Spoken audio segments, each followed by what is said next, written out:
आदमी शादी में आवेला अरे जीजा अपन जी। मूड ठीक करे खातिर आई एकदम दिमाग के दहीबारा कर देहलस।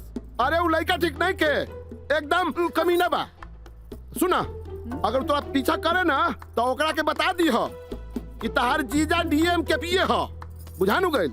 उनका बिना नीमक तेल लगैले खोट जाए और ढकारो ना ले। अरे जीजा जी कूल कूल कूल काहे इतना टेंशन लेता नहीं रहुआ। चली घरे चली। ठीक बा तू कह तारू हाँ तो कूल हो जाता नहीं। हाँ चली चलो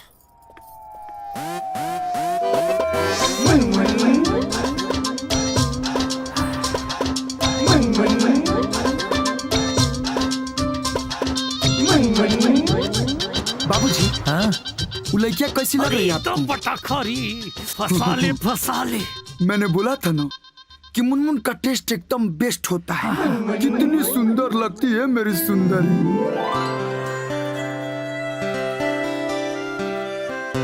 लेकिन बेटा तुम्हारे रेंज की नहीं लग रही। ए चौबे जी हाँ? ईगो हट मत करिए और मेरे टैलेंट पे बिल्कुल शक मत करिएगा। हाँ। जानते हैं ना मैं आपका बेटा हूँ। कुछ भी करके भले 2-4 कट्ठा और बेच हाँ, बेच दे, बेच दे। लेकिन पतो तो इसी को बनाएंगे आपका। 1 बीघा बेच दे। लेकिन मिशन सुंदरी को फतेह कर ले। यही पतो हो चाहिए, नहीं तो मैं न तुमको कुर्बान कर दूंगा। चल चल चल चौबे जी चल। पेन्हले तू सूट सलवार बाड़ू हो, मैरिड बाड़ू की कुंवार बाड़ू हो। का प्रॉब्लम बाता हर काहे हमरा पीछे पड़ल बाड़। भौरा फूल के पीछे ना मर रही तो और कहाँ जाए। देखा ये सब हमरा के बिल्कुल पसंद नहीं खे। एक बात कान खोल के सुन ला, हमरा तरह बीच कुछो नहीं खे हो सकत। हमरा तोहरा अलावा कुछ समझ में आइबे ना करेला। काहे कि हम तोरा से प्यार करीना और हम तोरा शादी कर चाहते। हमरा दिल में ना केहू खाती प्यार बा और ना शादी के कोनो उम्मीद। अब वैसे उम्र कितना बाता हर? हाँ 20 साल और हमार 25 साल। हमरा तहरा में ना 5 साल के अंतर बा। कहाँ ले पढ़ ले बाड़ा? इंटर 3rd डिवीजन पास पानी वो 33%। हम MA गोल्ड मेडलिस्ट। हमरा तहरा में मिलन कबो संभव नहीं है, समझला? Hello excuse me. हेलो एकदम थेथरे बाड़ा का? हम थेथर नहीं हैं, हम आपका क्वेश्चन का आंसर देने हैं। सचिन तेंदुलकर को आप जानती हैं? वो मैट्रिक में 3 बार फेल हुए थे और शादी जानती है किससे हुआ? डॉक्टर अंजलि जी से। अरे हाल में ही देखिए ना निक जोन्स और प्रियंका चोपड़ा।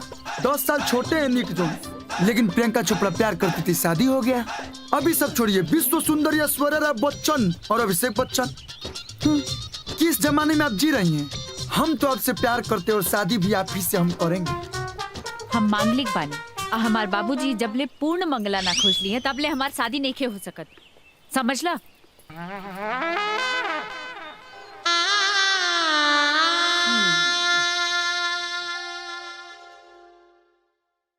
ला ला ला ला ला। चौबे जी हाँ? अगर जमीन और आसमान का मेल कराना हो तो वो कैसे होगा? इतना आसान सवाल। अरे बेटा सीढ़ी लगाओ और फट से चढ़ जाओ। एकदम पगलाई गए का जी, इतना बड़ा सीढ़ी कहाँ से आएगा? बेटा ये है ना तेरा सीढ़ी। अरे तेरे लिए तो आसमान क्या दुनिया के किसी भी ग्रह के लिए सीढ़ी बन जाऊंगा। I love you चौबे जी। आराम से। जय श्री राम।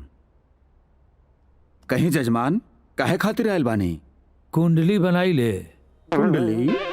बड़का बड़का कुंडली बनाए हैं। रणदीप, दीपिका, अक्षय, ट्विंकल, शाहरुख, गौरी। बस बस तब तरुआ बना दे। बाबा ऐसन बा, हमार बेटा जवना लड़की से प्यार करे लनु उ पूर्णतः मांगलिक बिया। हमार बेटा मंगला बा नहीं खे। ओ यह तो गेम रउआ करेगा बा। हमरा बेटा के मंगला के कुंडली रउआ बनाए। राम राम राम राम राम। सीताराम सीताराम। ई ना हो सकेला। ई सब पाप शास्त्र के खिलाफ हम ना जा सकेला। गलत। जय श्री राम, जय श्री राम, जय श्री गलत बा। राम राम, एकदम गलत। शास्त्र के खिलाफ। हमरा लगे एगो उपाय बा बाबा। तरौआ बता दी या खुद कर ली?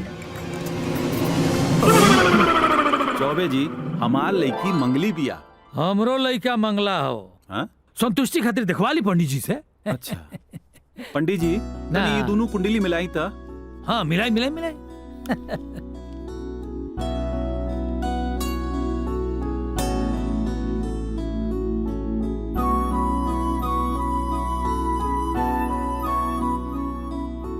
वाह, ऐसन त सदियों बाद कुंडली देखे के मिलल बा। राम सीता के ऐसन जोड़ी अरे रहे। वाह महाराज, 3600 के 3600 गुण मिला था। अरे वाह। का बात करत तनी पंडित जी? हाँ तो और का, झूठ थोड़े कहते हुआ, सही कहता। तो जल्दी से एगो शुभ लगन भी निकाली ताकि हम अपन बेटी के शादी धूमधाम से करी। वाह त्रिपाठी जी, वाह। गला आई। मिली चौबे जी।